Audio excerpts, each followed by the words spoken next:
We staan hier op de iEar Show 2019. Next to me, Melco. Alan.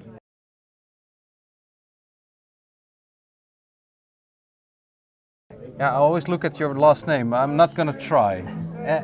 Ainsley. Ainsley. Yeah, that's pretty hard for us. The man from Melco.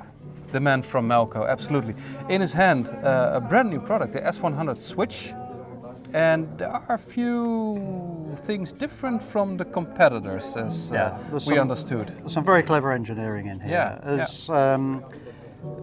As we've got better at digital audio, so products like Melco have improved the standard of audio reproduction on networks using digital audio. Yeah. The one remaining problem is the actual residential network itself. Yeah, definitely. So nobody really thinks this through, but the data switch that's provided as part of the router by the ISP, the service provider, you don't pay anything for it, but it's actually not very good because it's optimized for streaming video, which is how the ISPs make their money. Yeah. But for us audio guys, we need to think this through and see if there's any way we can improve the situation.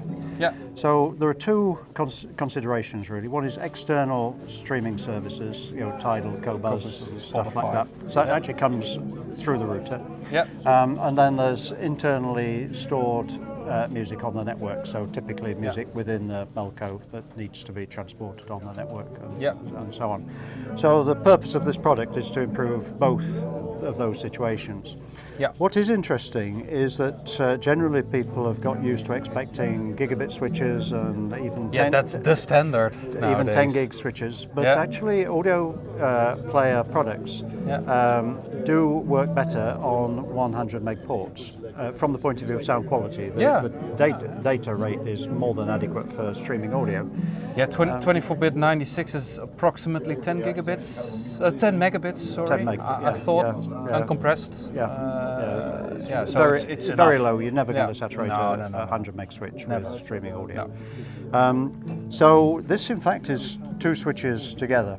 They're managed switches properly programmed for audio, so we've optimized quality of service for audio. One part of it is for 100 meg ports. All right. And that's for the players. The other part of it is for 1 gig ports, together with 2 SFP optical ports. Yeah.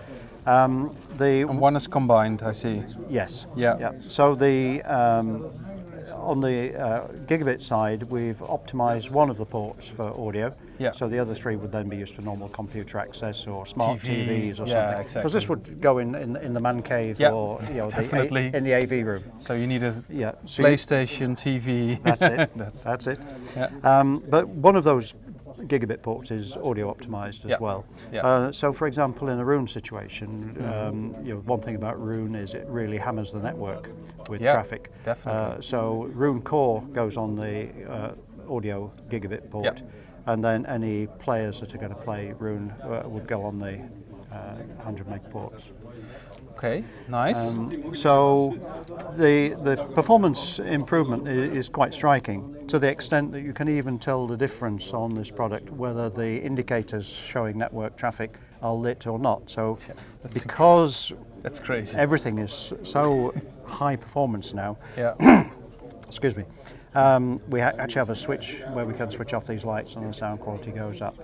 One thing I should also say is because a lot of people are using external streaming services, Tidal, Qobuz.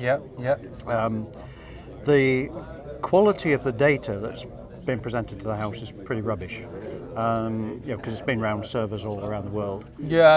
Timing-wise, it's not. So one of the great benefits of the Melco players is that they carefully rebuild all that data and you get a big sound quality improvement, which most people now understand.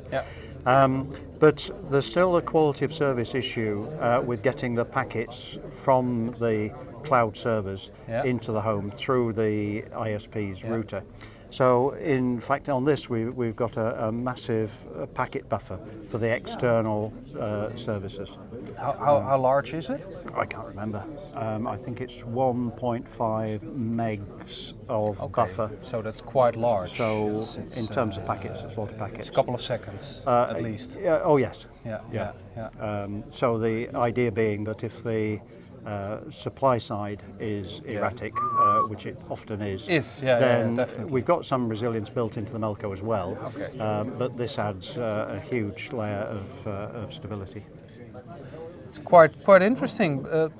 Last but not least, what's the price then? A mere €2,000. Okay. Yeah, so that's top of the line. Top of the line, but of the line stuff.